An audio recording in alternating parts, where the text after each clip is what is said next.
भी नया करने में संकोच मत करो। ये मत सोचो कि हार होगी।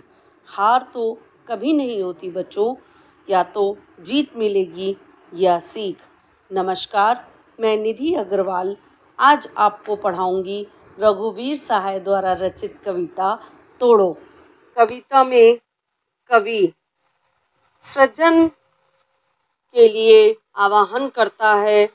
यह कविता सृजन पर आधारित है। कवि सृजन के लिए चट्टानों को और बंजर भूमि को तोड़ने का आह्वान कर रहा है।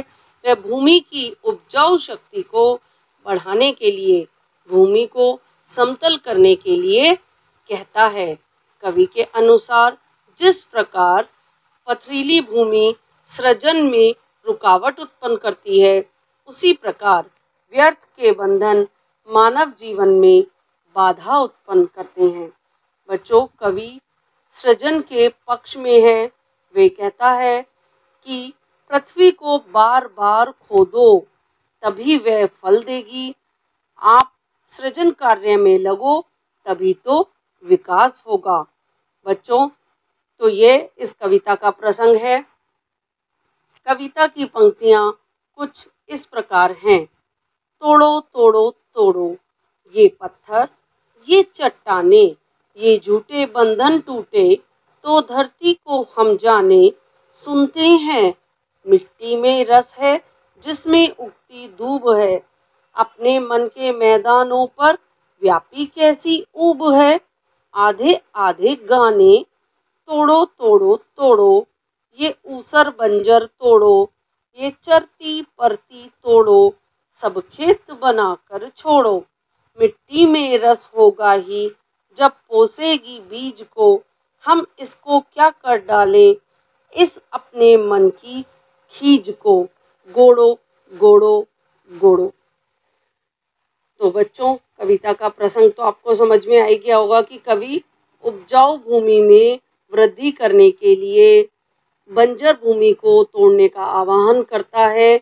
और कविता में एक शब्द है बच्चों, चरती परती। चरती परती का मतलब है पशुओं के चारागाह के लिए छोड़ी गई भूमि पर भी खेती करो, बंजर भूमि को उपजाऊ बनाओ। तो इस कविता में कवि क्या कह रहा है कि भूमि के बंजरपन को उपजाऊपन में बदल डालो। पशुओं के चराने के लिए जो भूमि छोड़ी गई है, उसे भी खेती के योग्य बनाओ। चट्टानों को तोड़ तोड़ कर भूमि को समतल करो और भूमि पर खेती करो। फिर कवि क्या कह रहा है कि मिट्टी में रस है, कि मिट्टी में रस होता है, और जब हम मिट्टी में बीज डालते हैं तो उसमें अंकुरण फूट पड़ता है, तो वह मिट्टी उस बीज को अंकुरित अवश्य ही करती है। बच्चों, इसीलिए चरती परती भूमि और बंजर भूमि को उपजाऊ बनाने के लिए कवि कह रहा है, और कह रहा है उस पर खेती करो। जिस प्रकार मनुष्य तोड़ तोड़ कर बंजर भूमि को उपजाऊ बनाता है, उसी प्रकार मानव मनुष्य को अपने मन की उदासीनता खींच को खत्म करके सृजन के कार्य में आगे लगना है। पृथ्वी को बार बार खोदोगे तब वो फल देगी। उसी प्रकार बच्चों, मनुष्य अगर अपने मन को बार बार कुरेदेगा, तभी उसके मन की उदासीनता दूर होगी और तभी आगे विकास होगा। आशा करती हूँ ये कविता समझ आ गई होगी। आसान है बच्चों। कवि बंजर भूमि को तोड़कर उपजाऊ बनाने का आह्वान कर रहा है, और बच्चों तभी आप सृजन के कार्य में लग पाओगे, तभी हमारे देश का विकास होगा।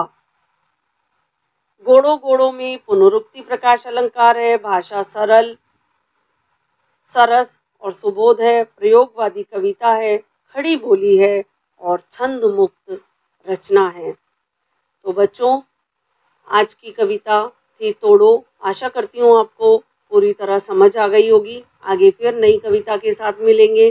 धन्यवाद।